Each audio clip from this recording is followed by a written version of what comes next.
자, 그래서 우리 이제 9주차, 어느덧 9주차입니다, 어느덧. 이제?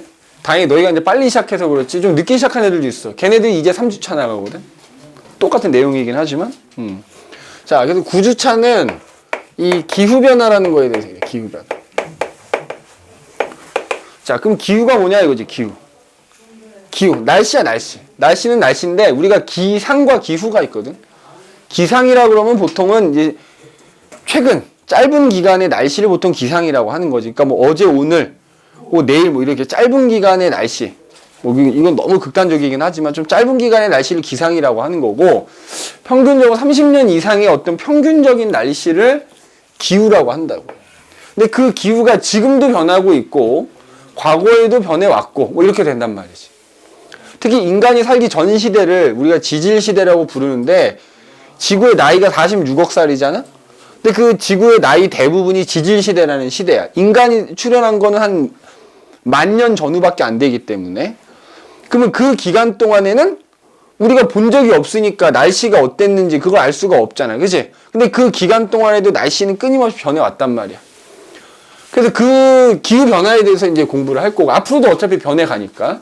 그러면 첫 번째 나오는 게, 그치? 첫 번째 나오는 게, 거의 제목은 안 써요. 과거에, 방금 얘기했던 지질시대라는 시대 때, 과거의 기후가 어땠는지는 어떻게 알아내느냐. 그 과거 기후를 연구하는 방법에 대해서 얘기해요. 방법. 연구 방법. 여러 가지 방법이 있겠다만, 그제? 여러 가지 방법이 있겠다마는, 예를 들어서 우리가 지금 현재도 나라나 이런 데서 날씨 관측하는 곳에서 그런 날씨 정보들을 계속 저장을 해놓을 거 아니야. 데이터를 만들 거 아니니? 그러면 그 과거에 기록했던 기상 자료를 분석하면 되는데, 이거는 사실은 한계가 있지. 그지? 기술이 발달해서 그걸 기록한 이후부터만 그 날씨를 알 수가 있는 거지, 그 전의 상황은 알 수가 없는 거잖아. 그지? 그러니까 이건 이제 비교적 최근의 기후를 알 수 있는 거고, 정말 우리가 궁금한 건 인간이 살기 전, 지질시대라고 하는 시대 때의 그 고기후라고 하거든. 고기후. 고기후라고도 하는데, 이때의 그 기후가 어땠는지는 어떻게 연구하느냐. 요게 이제 핵심이 될 거예요. 자, 자연적으로 기록이 남아있는 경우도 있어요. 그러니까 보통 자연적인 기록을 이용한다 이렇게 생각을 하면 되는데, 여러 가지 방법이 있겠다만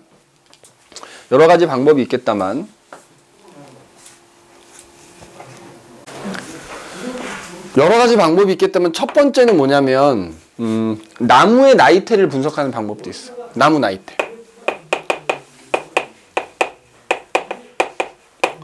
근데 요거는 사실은 수천 년 정도밖에 안 돼. 왜냐면 나무가 아무리 오래 살아봐야 몇억 년씩 살진 않을 거 아니야. 맞지? 뭐냐면은, 나무의 나이테를 봤는데, 나이테가 이제 이런 식으로 이제 그 자라는 흔적이 남아있는 거잖아, 나무 안에. 그럼 보면 이제 좀 진한 줄무늬 같은 게 나타나고 좀 연한 부분이 좀 넓게 나타나잖아. 그러면 보통, 식물들이 겨울에는 많이 안 자라기 때문에 고기가 조직이 치밀해갖고 되게 좁은 선이 나타나는 거고, 여름에는 많이 자라니까 이제 좀 이렇게 간격이 넓게 나타나니까. 그러니까 겨울, 여름 뭐 이런 식인 거야. 근데 나무의 나이테를 들여다 봤는데, 이 나무와 이 나무를 비교해 보는 거야. 얘는 나이테 간격이 더 촘촘해. 그럼 이게 뭘 의미하는 거냐면, 같은 여름인데 얘는 많이 자랐고 얘는 조금 자란 거잖아. 그러니까 같은 여름이어도 어떻다? 조금 기온이 더 낮았다라는 거 판단할 수 있다는 얘기야. 이해됨? 여름에는 원래 많이 자라야 돼. 그지? 그러니까 얘도 얘 나름대로는 여름에 많이 자라고 겨울에 조금 자란 건데, 같은 여름이라고 치면 여긴 덜 자랐잖아. 그러면 같은 여름인데 이때보단 이때 여름이 더 기온이 좀 낮았다. 그래서 많이 못 자랐구나라는 거 판단할 수 있다고. 이렇게 나무의 나이테를 분석하는 방법이 있고, 그 다음에 또 뭐가 있냐면, 산호의 성장선이라는 게 있어. 또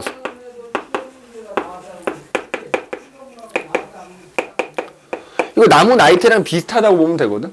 따뜻하고 얕은 물가에 사는 산호는 뭐 이렇게 이제 얘가 이제 자라면은 이런 식으로 성장선 같은 게 남는데, 그 마찬가지고 성장선의 간격이 넓으면 많이 자랐다라는 거고 간격이 좁으면 조금 자랐다라는 거야.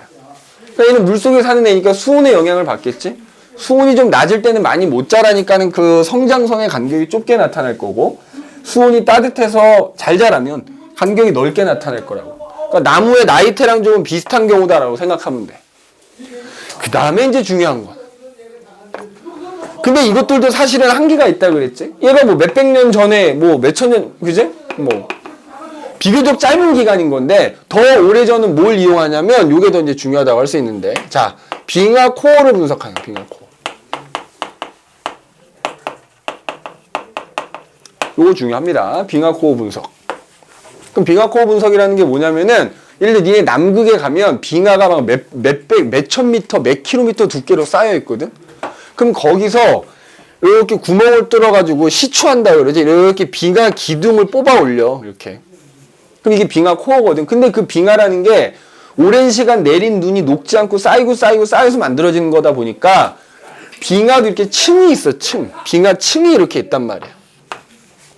그러면은 예를 들어서 예를 들어 요 빙하층이 쌓일 당시에 이제 눈이 내려서 그게 여기 쌓여서 이제 요 빙하층이 되는 거거든. 근데 눈이 내려서 쌓이다 보면 그 눈 속에 당시의 공기가 어떻게 돼? 갇히겠지. 그럼 여기 이제 공기방울 같은 게 이렇게 있단 말이야. 그러면 요 공기방울 안에 공기가 들어있거든. 그럼 요 공기는 요 빙하층이 쌓일 당시의 공기인 거야. 그래서 요 공기방울 안에 특히 뭘 조사를 하냐면 그 공기의 성분을 조사하는데 우리 알다시피 공기 중에 제일 많은 게 질소고 그 다음에 산소고 그 다음에 뭐야? 뭐 아르곤이고 이산화탄소라는 기체가 들어있거든. 근데 지구가 따뜻하냐 춥냐는 사실 공기 중에들은 이산화탄소와 관계가 있어. 그래서 특히 이 공기방울 속에 이산화탄소가 얼마나 들어있는지 분석하는 거야. 뒤에 가서 얘기하겠지만 만약에 이 공기방울 속에 이산화탄소가 많이 들어있다라고 하면은 이 이산화탄소는 온실효과라는 걸 일으키는 기체거든. 너는 온실효과 들어봤지? 그것 때문에 지구가 따뜻한 거란 말이야. 근데 이산화탄소가 공기 중에 많이 들어있으면 온실효과가 많이 나타났을 거야. 그지? 따라서 당신은 어땠다? 따뜻해. 왜냐면 이게 이때 공기방울 결국 지구 전체 공기 성분이니까 아무리 남극에서 채취한 거긴 하지만 그 당시에 남극 위에 있는 공기니까 그 공기는 지구 전체를 둘러싸고 있었을 테니까. 그래서 이산화탄소가 많이 들어있었다라는 얘기는 조금 온난했다. 따뜻한 시기였다라는 거죠. 그러니까 예를 들어서 이 빙하가 3천만 년 전에 쌓인 빙하다라고 하면은 3천만 년 전 공기에는 이산화탄소가 많았으니까 지구가 전체적으로 따뜻했던 시기였겠구나 판단할 수 있다고. 반대로 이산화탄소가 좀 적게 들어있으면 어떻게 돼? 조금 기온이 낮은 한랭한 응? 기후였구나 이렇게 판단할 수 있다라는 거야. 알겠니? 그 다음에 이제 또 하나 뭐가 있냐면 여기에 있어. 이 공기방울 분석하는 게 하나가 있고 또 하나는 자 산소의 동위원소 산소라는 원소의 동위원소들의 비율을 조사하는 거. 자 우리가 일반적으로 수업 시간에 산소라는 원소에 대해서 얘기할 때 그 산소는 질량수가 16짜리인 산소야 일반적으로. 근데 동위원소라는 건 같은 원소인데 좀 더 무거운 원소 혹은 질량만 서로 다른 원소를 동위원소라고 하거든. 그럼 우리가 일반적으로 말하는 산소는 얘야. 근데 아주 적은 비율이긴 하지만 산소 중에는 18짜리 산소도 있단 말이야. 누가 더 무거운 산소다? 당연히 이 18짜리가 더 무거운 원소겠지, 그지? 이럴 때 욕 한번 해야지 언제 하겠어, 그지? 얘가 더 무거운 산소인 거야. 그러면 그 산소들이 결국에는 뭘 만드니? 우리 물 있지, 물. 맞아? 물은 뭐지? H2O라고 쓰잖아. 그러니까 우리가 일반적으로 말하는 물은 물에 들어있는 산소가 16짜리 산소인 경우도 있을 것이고 18짜리 산소로 이루어진 물도 있을 거란 말이야. 맞니? 그러면 봐. 16짜리 산소로 이루어진 물하고 18짜리 산소로 이루어진 물하고 또 비교하면 누가 더 무거워? 당연히 18짜리 산소로 이루어진 물이 더 무겁겠지? 자, 빙하라는 게 결국 얼음 아니니? 그 성분은 당연히 뭐야? 물이겠지. 맞아? 물일 거 아니야. 그러니까 그 빙하를 이루고 있는 물 성분을 분석하는 거지. 그래서 16짜리 산소로 이루어진 물과 18짜리 산소로 이루어진 물, 걔네들의 비율을 조사한다고요. 그럼 여기다 그림을 하나 그려볼게. 자, 여기가 잘 보세요. 바다가 있어. 맞니? 자, 바닷물 속에는 16짜리 산소로 이루어진 물도 있고 18짜리 산소로 이루어진 물도 있는 거야. 자, 만약에 굉장히 따뜻한 시기라고 하자고. 좀 따뜻한 시기야. 조금 뭐라다? 한랭한 시기야. 좀 추운 시기라고 해봅시다. 자, 바닷물이 증발할 거 아니야. 근데 아무래도 온도가 낮으니까 가벼운 물하고 무거운 물 중에 누가 증발이 훨씬 많이 되겠니? 가벼운 물이 당연히 증발이 더 많이 될 거야. 그지? 분자가 가벼우면 증발이 잘 되니까. 그러면 극단적으로 16짜리만 증발이 된다고 하자고. 사실 18짜리도 되긴 될 건데 극단적으로 얘만 증발이 된다고 합시다. 그럼 이제 공기 중에 수증기가 들어있겠지. 그럼 공기는 끊임없이 움직이고 있으니까 근데 그 수증기가 들어있는 공기가 이제 결국 구름을 만들었어. 자, 뭐 구름은 뭐 바다에서만 생기는 건 아니겠지? 그러면 그 당시 공기 중에는 얘가 많이 들어있을 테니까 남극 위에서 구름이 하나 만들어졌다고 치자고. 그럼 남극에서는 그게 뭐가 돼서 내려? 눈이 돼서 내려요. 맞지? 그 내린 눈이 녹지 않고 쌓여서 뭐가 만들어져? 빙하가 만들어져. 그러면 이때 쌓인 눈이 쌓여서 만들어진 빙하에는 어떤 물이 많이 들어있어? 16짜리 산소로 이루어진 물이 많겠지. 왜냐면 얘는 증발이 안 됐다고 치면 추워서. 맞아? 그래서 이제 우리가 뭘 보는 거냐면 빙하 속에 들어있는 16짜리 산소로 이루어진 물과 18짜리 산소로 이루어진 물의 비율. 그러니까 여기서 이제 수소는 제외하고 그냥 산소만 갖고 얘기를 하는 거야, 이렇게. 요 비율을 조사해 보는 거야. 그러면은 빙하 속에는 어떤 애들이 많다고? 만약에 추운 기후일 때는 16짜리 산소로 이루어진 물이 많을 거 아니야. 그럼 당연히 빙하 속에는 16짜리 산소와 18짜리 산소 중에 누가 더 많다? 얘가 더 많겠지. 그러니까 이 값이 16짜리 산소와 18짜리 산소라는 동위원소의 비율이 굉장히 낮게 나타나는 거야. 맞아?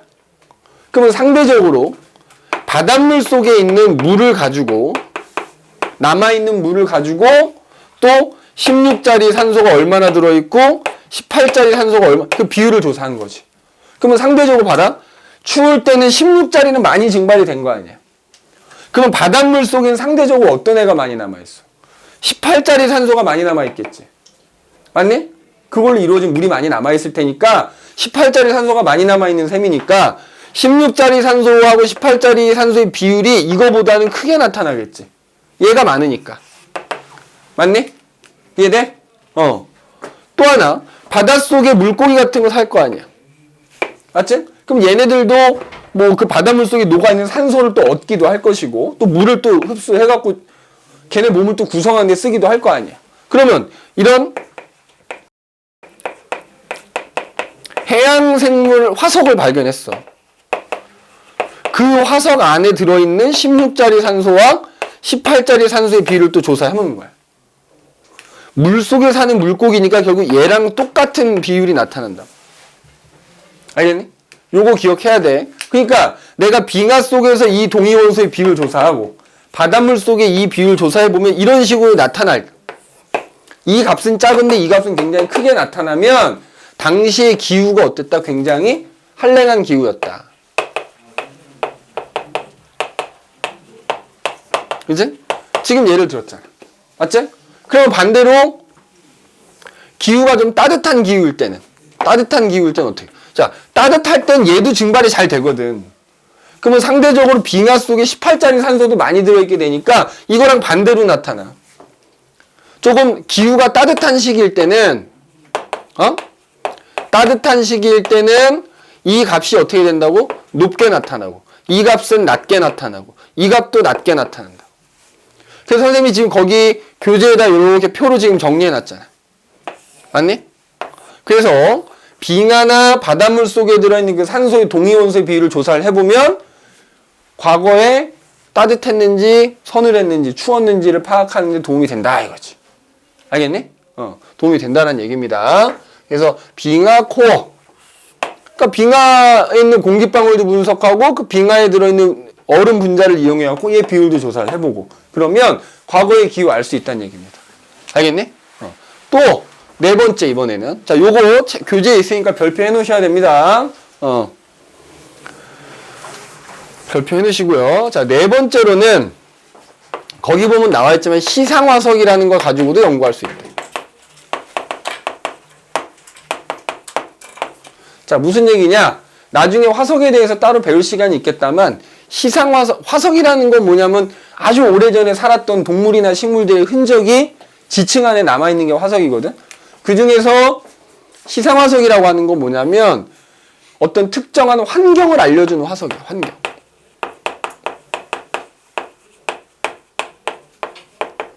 환경을 알려주는 화석이다 이렇게 생각하면 돼. 자, 보통 화석은 지층이라는 거 안에서 발견이 되거든. 잘 보세요. 이렇게 지층이 있는데 이 지층 안에서 말이야 고사리라는 화석이 발견된 거예요. 자, 고사리라는 식물의 화석이 발견되면 물론 이제 이걸 통해서 지층의 나이도 뭐 지층의 나이는 이미 알아냈다고 치자고 지층이 한 1억 년 전쯤에 쌓인 지층인 거야. 근데 그 지층에서 고사리 화석이 발견됐으면 얘는 1억 년 전에 살던 고사리겠지. 맞아? 근데 고사리는 아무데나 사는 식물이 아니에요. 어디에 살아? 따뜻하고 일단 육지에 살아야 돼. 맞지? 육지에 살 것이고 따뜻하고 고사리는 따뜻하고 습한 육지에 산단 말이야. 자 그러면 예를 들어서 아연이가 저기 어떤 산에 가가지고 지층을 딛다 봤더니 거기도 고사리 화석이 나왔는데 그 지층 1억 년 전 지층이야. 그러면 그 산, 뭐 북한산이라 합시다. 적어도 북한산이 1억 년 전, 북한산이 있던 지역은 1억 년 전에 어땠다는 얘기야. 따뜻한, 습한 육지였다라는 거 알 수 있다고. 1억 년 전에 기후 알 수 있겠지. 그죠? 지금 얘기한 시상화석, 고사리가 대표적인 시상화석이라고. 고사리는 뭘 알려준다고? 따뜻하고 습한 육지였구나. 따뜻하고 습한 환경이었다라는 거 알려준다고. 기후 알 수 있는 거잖아. 그 고사리가 발견된 지층의 나이만 알면 1억 년이다 그러면 1억 년 전에는 온난하고 습한 육지였구나라는 거 알 수 있다고요. 기후 알 수 있는 거죠. 자, 그 다음에 조개가 발견된 거야. 이 지층에서 조개 화석이. 혹은 우리 앞서 나왔던 산호초. 그죠? 산호초. 얘는 어디 사는 애야? 조개가 깊은 바다에 살진 않거든.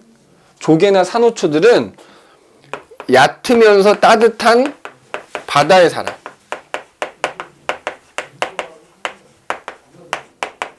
그래서 얘도 대표적으로 나오는 시상화석이야. 그럼 마찬가지로 히말라야 산에 내가 등산을 간 거지. 전문 산악인 이제 훈련을 받아가지고 히말라야 등반을 갔는데 정상에서 막 이런 조개 화석이 막 잔뜩 나온 거지. 그러면 지금은 해발 7,000m가 넘는 높은 산이지만 과거에는 뭐였다? 따뜻하고 습한 동네였구나. 아니, 얕고 따뜻한 바다였구나라는 걸 알 수 있는 거지. 그죠? 만약 그 지층이 2억 년 전에 지층이었다라고 하면은 2억 년 전엔 여기가 산이 아니었던 거지. 얕고 따뜻한 바다였구나. 기후가 따뜻했구나 판단할 수 있다고. 시상화석을 통해서도 대략적인 기후 알아낼 수 있다. 알겠니? 그래서 대표적인 시상화석이 뭐라고? 환경을 알려주는 화석이다. 그래서 시상화석을 통해서 과거에 어떤 기후였는지 대략적으로 추정할 수 있다고요. 대표적인 시상화석으로 뭐가 있다고? 고사리, 조개, 산호 이런 애들이 있다고. 이거 적어두시라고요. 알겠니? 아까 사실 나무의 나이테 연구도 이거랑 비슷한 맥락인 거야 사실은. 그지? 비슷한 맥락인 거지. 뭐 은행나무라든지 이런 것도 대표적인 시상화석으로 들어가는데 나무의 나이테. 그다음에 꽃가루도 마찬가지. 꽃가루. 꽃가루 화석도 어때?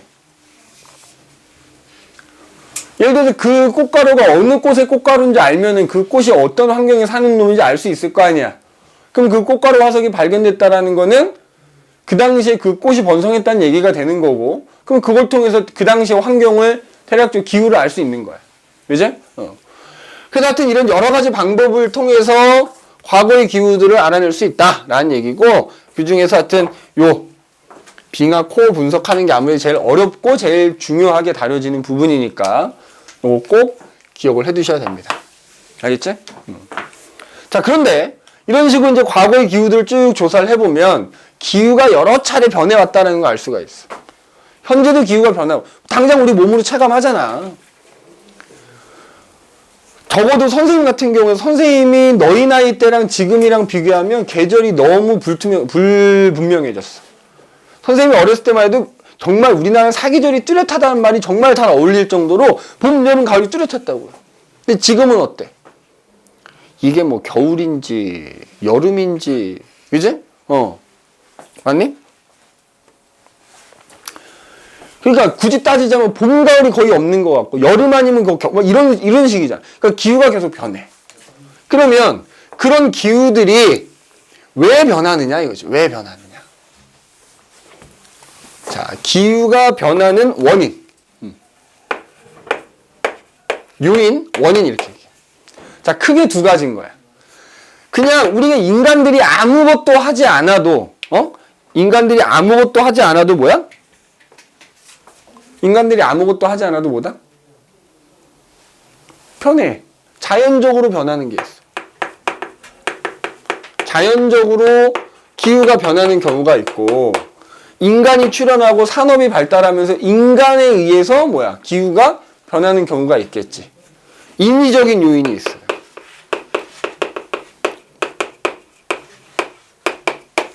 자, 인위적인 요인, 뭐 거기 지금 선생님이 굳이 나눠놓진 않았지만 이제 나눠줄 건데 자연적인 원인, 요인 또는 인위적인 요인이 있어. 자, 봐봐. 인위적인 요인은 설명할 게 없어. 이거 누구 때문이라고? 사람 인자잖아. 인간 활동에 의해서 기후가 변하는 거지. 뒤에 가면 온실효과로 이어질 텐데 특히 산업이 발달한 이후에 뭐를 많이 꺼냈었지? 인간들이 과도하게 뭘 사용해? 화석연료를 사용한단 말이에요. 그 화석연료를 사용하다 보면 화석연료 태워야 되잖아. 그럼 뭐가 발생해? 이산화탄소가 과도하게 발생해. 뒤에 가서 따로 다룬다 했지만 이게 아까 얘기했던 뭐라고? 얘는 온실효과라는 걸 일으키는 온실기체란 말이야. 그럼 과도하게 이산화탄소가 발생하면 공기 중에 이산화탄소가 점점 많아지거든? 그럼 그것 때문에 온실효과가 점점 심해지면서 점점 지구가 점점 더워져. 그러니까 이런 것들이 대표적인 인위적인 요인이야. 그러면 인위적인 요인이 아니더라도 자연적으로도 어떻게 돼? 기후가 변한단 말이야. 근데 이 자연적인 원인이 크게 두 가지로 나뉘어지는 거야. 외적 요인이라고 하는 거 하고 내적 요인이라고 나와. 지금 책에는 왜 이렇게만 써있단 말이야. 그러니까 그걸 묶어서 이렇게 자연적 원인이다라고 써두시란 말이죠. 외적 요인 또는 내적 요인 이렇게 두 가지로 나뉘는 거야. 자, 외적 요인은 우리가 천문학적 요인이라고도 불러. 천문학적 요인. 자, 이거는 지구 자체가 어떤 변화를 겪는 거고요. 내적 요인은 지구 안에서 자연적으로 뭔가 어떤 변화가 생기는 거야. 따지면. 그지? 그래서 그런데 어려운 내용은 여기가 어려워. 요 외적 요인이라는 게 굉장히 어렵습니다. 자, 실제로 지금 선생님이 설명하는 것만큼 안 나와. 고1 때. 그런데 해두는 게 좋을 것 같아. 알겠지? 이렇게 자세히까지는 안 나오지만 우리가 해두는 게 좋겠다. 해두는 게 좋겠다라는 거야. 그럼 이제 요걸 하나씩 살펴보도록 할게요. 인위적인 요인은 뭐 요게 다다 이렇게 생각해도 되고요. 그럼 이제 외적 요인, 내적 요인 얘기할 텐데, 자, 외적 요인. 다른 말로 천문학적 요인이라고 한다면 지구 자체가 어떻게 변화가 되는 거야. 변하는 거야. 자, 이것도 여러 가지가 있어. 첫 번째.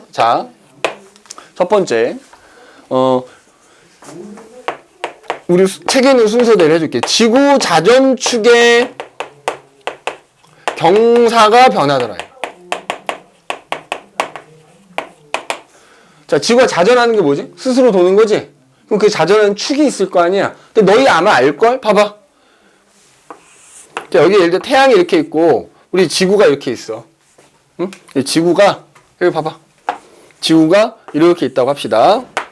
그럼 이제 여기가 태양이야. 태양이 원래 훨씬 더 큰데. 그러면 이게 너무 위에다 그렸지? 여기 태양이 있어. 그러면은 지구가 이렇게 돌거든, 이렇게. 그지? 공전축이 요거지, 요거. 요게 공전축이지. 여기를 축으로 해서 이렇게 돈단 말이야, 지구가. 근데 그 와중에 자전을 또 하잖아. 너희 아마 알고 있을 걸. 자전축이 똑바로 서 있어, 기울어져 있어.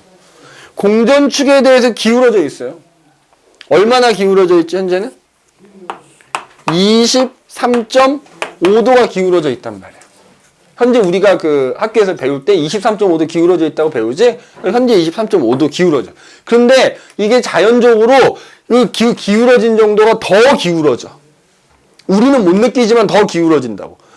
혹은 더 바로 서지. 그러니까 이 각도가 21.5도에서 뭐 24.5도 사이로 막 변한단 말이야. 몇만 년을 주기로 변해요. 그 뭐 몇만 년 이것까지 외울 필요는 없다만, 이제 거기 보면 나왔지만 4만 1000년을 주기라고 돼 있지. 맞아? 자, 이렇게 되는 거지. 여기를 기준으로 4만 1000년 기준으로 커졌다가 작아졌다 다시 되돌아오는데 4만 1000년 걸린다는 얘기지. 그러면 그 자전축의 경사가 변하는 것 때문에 날씨가 변하게 된다고요. 잘 봐. 항상 우리가 지구과학 시간에는 북반구를 기준으로 하거든. 자, 북반구가 어디지?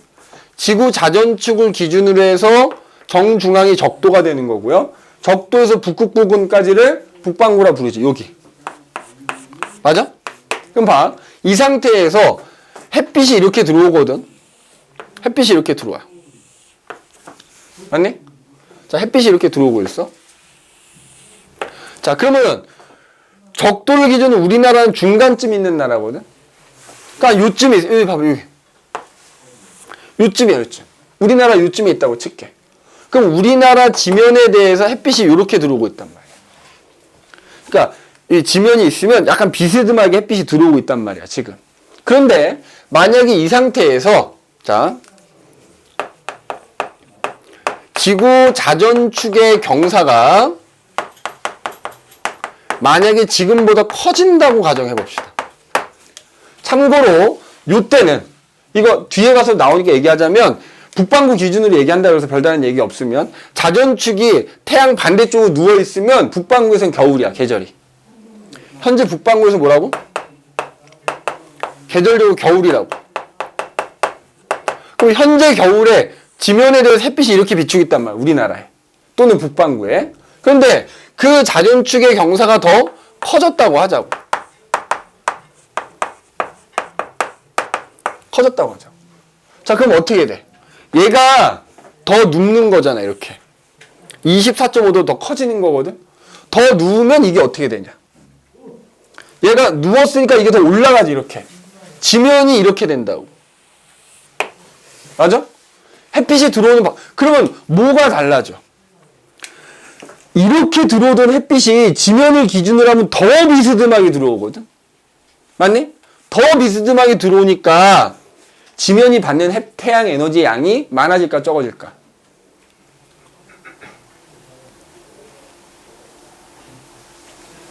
지면을 기준으로 봐. 북반구에서는 햇빛이 우리나라 기준으로 겨울에 이렇게 비스듬하게 들어온단 말이야. 그러니까 니네 아마 이거 알걸? 모눈종이가 이렇게 있어. 자, 모눈종이가 지면이라고 생각하면 돼. 여기다가 내가 손전등을 하나 비추는 거야. 손전등을 똑바로 세워서 비춰.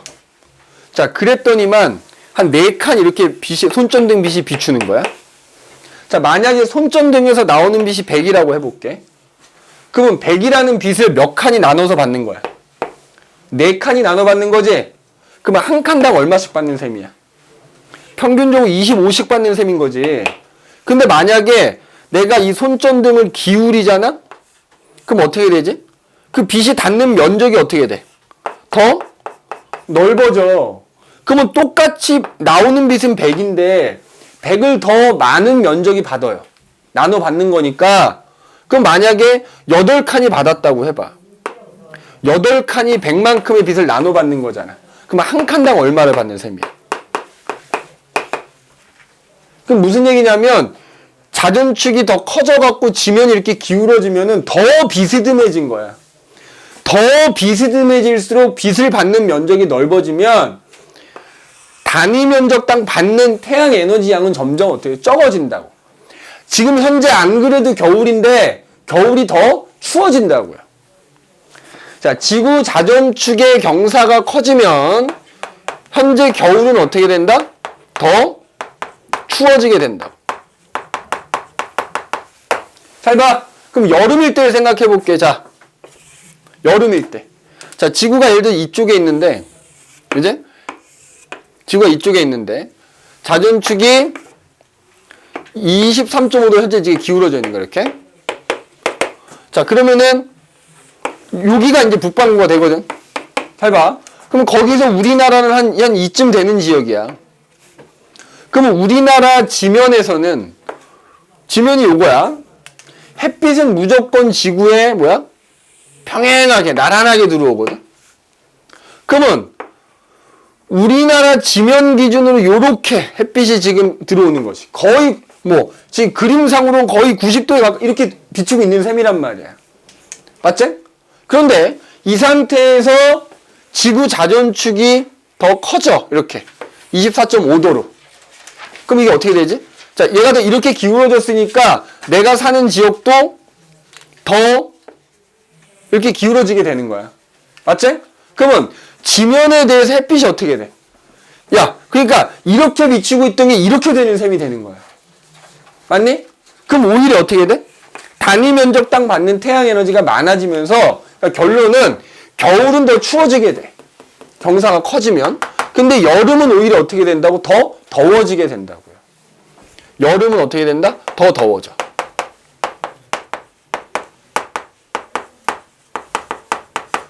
예. 여름은 더 더워지고 겨울은 더 추워지면 어떻게 되지? 여름의 온도가 가장 높을 때와 겨울의 온도가 가장 낮을 때의 차이를 연교차라고 하는데, 예, 봐봐. 연교차인데 여름은 더 더워지고 겨울은 더 추워지면 연교차가 어떻게 되는 거야? 커지는 거죠. 자, 자전축의 경사가 커지면 결국 이와 같이 변하기 때문에 연교차가 어떻게 된다? 더 커진다 이거야. 어디를 기준으로 지금 얘기하는 거다? 북반구 기준으로. 우리가 살고 있는 북반구를 기준으로. 자, 참고로 남반구는 북반구라는 계절이 반대야. 지금 너희가 헷갈릴 테니까 남반구 얘기까지는 안 할게. 그래서 지금 북반구 기준으로 얘기하는 거지. 경사가 커지면 연교차가 또 커져. 그럼 경사가 작아지면 어떻게 되겠어? 반대겠지. 겨울은 오히려 따뜻해지고 여름은 더 시원해지겠지. 따라서 연교차가 어떻게 돼? 작아질 거란 얘기입니다. 자, 이렇게 자전축의 경사가 바뀌면 기후도 바뀌더라 이거야. 자, 커지는 경우만 얘기했어. 그럼 작아지는 경우는 정확히 어떻다고? 반대라고요. 어디 기준으로? 북반구 기준으로. 그래서 지구의 자전축의 경사가 변하면 기후가 변한다. 알겠니? 자, 내가 시험 볼 때 이걸 낼 거기 때문에 잘 이해하고 정리해 두는 게 좋습니다. 자, 두 번째로는 세차운동이라는 게 나오네. 자, 지구가 세차운동이라는 걸 한다는 거야. 자, 요거는 약 26,000년을 기준으로 나타나는데, 맨 아래쪽이지, 맨 아래쪽. 자, 이거는 뭐라고 생각하면 좀 쉽냐면, 자전축의 방향이 반대라고 생각하면 돼. 자전축의 방향이 반대다. 자, 봐봐. 그러니까, 봐봐. 여기 태양이 있고요. 여기 지구가 이렇게 있어. 지구가 이렇게 도는 거지. 여기 있을 때 여기 때 나눠 표시하는 거야. 자, 봐. 지구가 이렇게 도는 거야. 예를 들어 이렇게 돌아 지금. 맞지? 자, 그럼 지금 이 그림에서 왼쪽하고 오른쪽 중에 북반구를 기준하면 왼쪽이 겨울이야, 여름이야? 선생님 여기서 얘기했지. 그림은 좀 다르게 그려놨지만 자전축이 태양 반대쪽으로 누워있는 경우가 북반구에서 현재 겨울인 거다. 맞아? 그럼 이 그림에서는 현재 여기가 뭐야? 겨울이 되는 거지. 자전축이 태양의 반대쪽으로 누워있으니까. 맞니? 그럼 현재 여기가 북반구는 겨울일 거란 말이야. 그리고 여기가 북반구에서 여름이 될 때일 거라. 그럼 세차운동은 뭐냐면 그냥 아예 자전축의 방향이 바뀌는 거라고 생각하면 돼. 뭐라고? 자전축이 기울어진 방향이 바뀐다 생각하면 돼. 자, 봐봐. 그러니까 자전축이 이렇게 기울어져 있는데, 봐봐. 물론 자전축이 딱 박혀 있는 건 아니지만, 이렇게 자전축이 변한단 말이야. 알겠어? 이렇게 변한다고, 이렇게. 사실 시계 방향은 변하니까.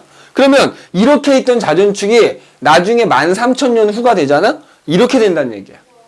그러니까 이렇게 기울어져 있던 자전축이 따지면 이렇게 된다고. 얼마 후에? 13,000년 후에. 그럼 13,000년 후에 여기는 어떻게 돼? 이렇게 되는 거야, 이렇게.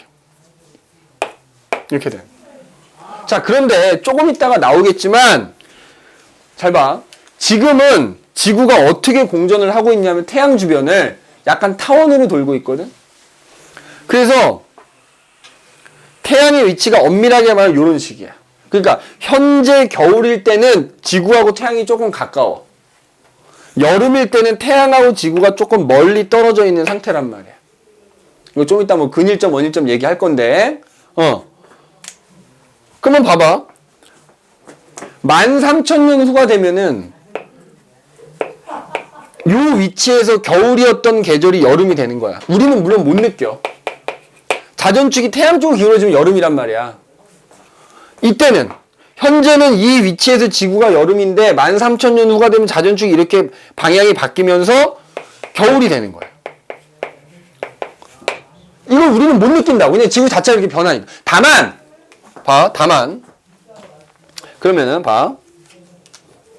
그러니까 자전축의 방향이 바뀌는 거라고 생각하면 되는데 바뀌면 어떻게 된다고? 봐라. 현재는 태양하고 가까운 데서 겨울이거든. 근데 13,000년 후가 되면 태양하고 멀어진 곳에서 겨울이 돼. 안 그래도 겨울인데 태양하고 가까웠는데 겨울 되면 태양이랑 멀어져 있다고, 지구가. 그럼 겨울이 더 따뜻해지겠어, 추워지겠어? 추워지지, 태양하고 멀어졌으니까. 자, 그럼 봐. 만약에 13,000년 후가 되잖아? 현재와 지구의 자전축 방향이 반대로 바뀌게 되면 북반구 기준으로 겨울은 어떻게 된다고? 태양이랑 멀어지게 되기 때문에 현재보다 더 추워진다고. 그 다음에 봐봐. 현재는 여름이 태양하고 멀리 떨어진 곳에서 여름이거든. 근데 13,000년 후가 돼서 자전축의 방향이 바뀌어버리면 13,000년 후에는 가까운 곳에서 여름이 돼버리는 거야. 그러면 지금하고 비교했을 때 여름이 더 어떻게 된다? 더 더워지는 거지. 태양하고 가까워졌으니까. 그럼 아까 이때와 마찬가지 어떻게 되는 거야? 여름은 더 더워지고 겨울은 더 추워졌으니까. 연교차가 마찬가지 어떻게 된다? 커진다. 이렇게 돼.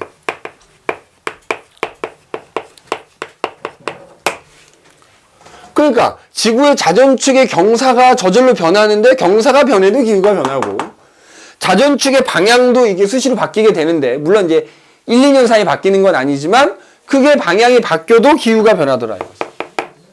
자, 마지막 세 번째로는 뭐가 있느냐? 마지막 세 번째로. 자, 참고로 이게 고1 과정을 좀 넘어가는 내용이라 그랬어. 그래서 조금 어려울 수는 있는데 해두는 게 여러모로 좋다 그랬지? 자, 세 번째는 공전궤도 이심률의 변화라는 거야.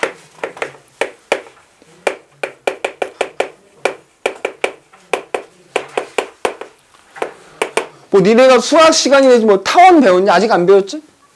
타원의 방정식 이런 거 아직 안 배웠잖아. 그러니까 그 얘기까지는 안 하겠다만 이심률이라는 게 뭐냐면은 우리가 원 생각하면 돼. 원이 얼마나 납작하냐 동그라냐 그걸 나타내는 걸 이심률이라고 생각하면 되는 거야. 자, 지금 현재는 봐.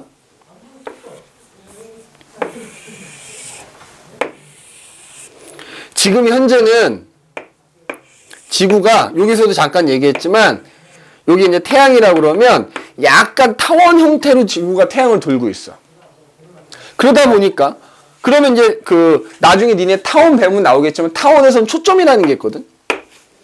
그래서 현재는 태양이 그 타원의 초점에 있는 거고 걔를 중심으로 타원 형태로 지구가 돌아요. 그러다 보니까 예림아 지구가 예를 들어 이렇게 돈다고 합시다. 그러면 어떻게 돼? 여기 지금 그림에서처럼 지구가 태양이랑 가까운 지점을 지나갈 때가 있고 겁나게 먼 지점을 지나갈 때가 있겠지. 물론 이게 굉장히 납작한 건 아니지만 조금 이제 극대화를 시킨 거야. 그러면 지구가 이렇게 태양 주변을 공전할 때 태양하고 가장 가까운 지점을 뭐라고 부르냐면 근일점이라 불러. 근일점. 그 다음에 태양하고 가장 멀리 떨어져 있을 때를 뭐라 부르? 원일점이라 부른다. 그럼 아까 여기서도 얘기했다만 현재는 잘 봐. 현재는 지구 자전축이 어떻게 돼 있냐면 이렇게 돼 있어. 그러니까 아까 여기서도 얘기했지만 현재는 북반구 기준으로 지구가 태양이랑 가장 가까운 지점을 지나고 있을 때 우리가 북반구가 겨울이야. 북반구 겨울이라고. 근일점에서 겨울이다 이렇게 얘기해. 그다음에 현재는 지구가 태양이랑 멀리 떨어져 있는 상태일 때가 현재 북반구에서 여름이 돼. 그럼 잘 봐. 그럼 20률이라는 게 이 궤도가 얼마나 납작하냐 동그라냐를 나타내는 거라 그랬잖아. 20률이라는 게 잘 보세요. 항상 0에서 1 사이의 값을 갖는데 20률이 작아지잖아. 자, 20률이 작아진다라는 말이 나오면 이 궤도가 뭐에 가까워진다? 원에 가까워진다는 얘기야.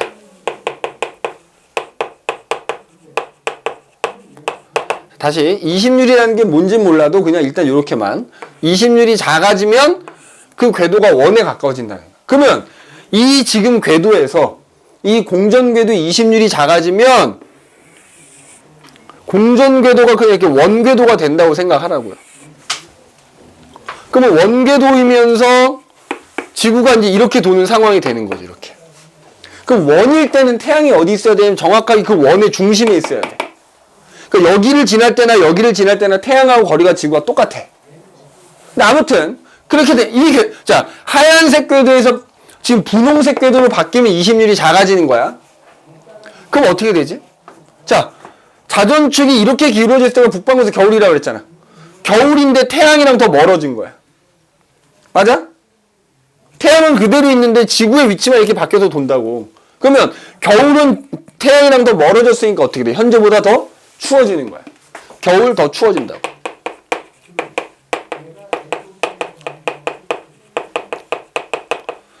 자, 여름은 어때? 좀 이렇게 기울어졌으면 여름인데 여름은 여기서 여름이었는데 이렇게 온 거잖아. 태양이랑 가까워졌잖아. 그러니까 여름 어떻게 돼? 더 더워진다고. 여름 더 더워져. 그러면 마찬가지로 어떻게 되는 거야? 겨울은 더 추워지고 여름은 더 더워지니까 연교차라는 게 더 커지는 거지요. 그지? 연교차가.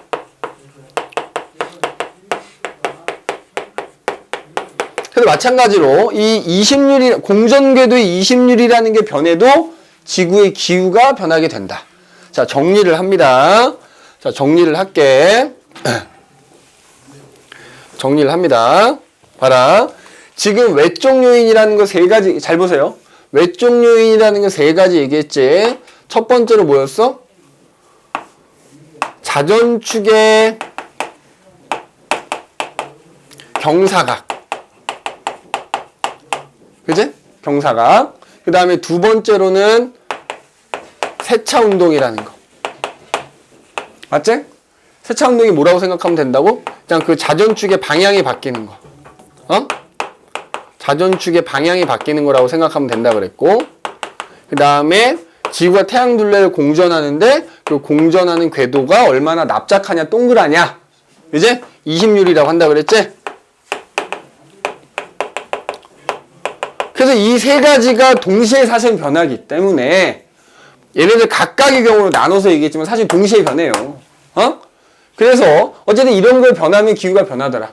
그럼 어떻게 된다고? 자, 자전축의 경사가 커지고, 맞지?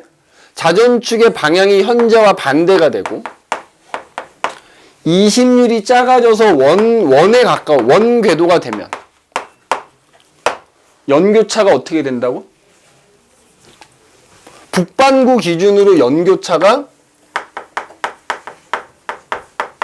커진다 그랬지. 맞아? 지금 정리를 하는 거야. 그러면은 북반구 기준으로 연교차가 작아지는 경우는 뭐다? 이걸 반대라고. 자전축의 경사각이 현재보다 작아지고 자전축의 방향이 뭐야? 또 이거랑 반대가 현재와 같은 모습이 되고, 그지? 점점점 납작해지고, 그지? 이게 반대. 이게 반대가 되면 그때는 오히려 연교차가 작아진다 이거지. 그래서 이런 것들이 변함에 따라서 이렇게 연교차가 커지거나 작아지는 등의 기후변화가 나타날 수 있다. 이거는 우리가 어떻게 하는 게 아니잖아. 우리는 실질적으로 이게 바뀌었냐면 못 느껴. 그냥 어떻게 되는 거냐면 여름이 되는데 더 더워 그냥. 그지? 더 더워진 거지. 그냥 뭐 우리가 그 자전축이 바뀌는지 공전궤도가 바뀌는지를 우리는 체감할 수는 없어. 단지 그때가 되면 이제 우리는 좀 더 덥네. 뭐. 그지? 뭐 이 정도가 되는 거지. 그래서 이런 거를 외적 요인이라고 한다. 외적 요인 또는 천문학적 요인에 의해 지구 자체가 변하는 거다. 지구 자체가 변하는 거. 그렇게 받으시면 되겠다. 자, 그 다음에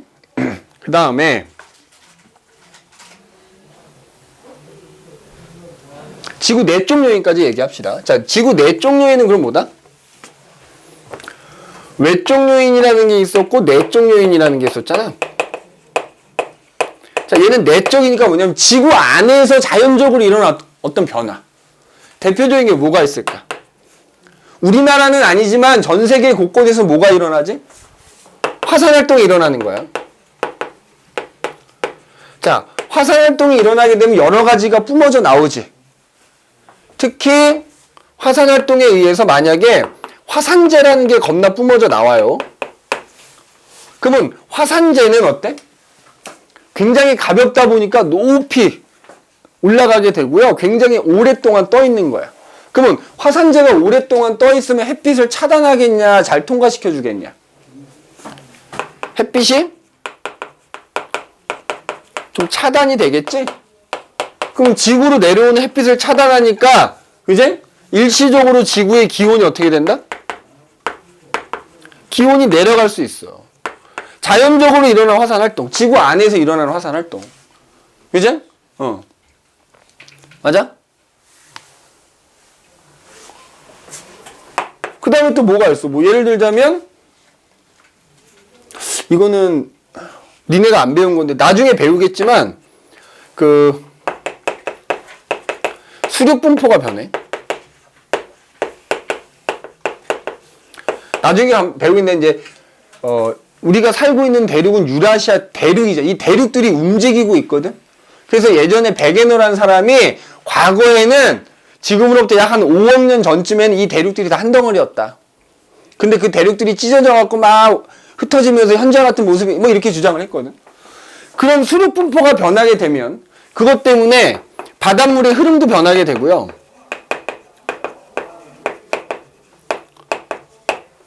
변하게 되고. 그럼 바닷물의 흐름이 변하면 그것 때문에 기후가 변해.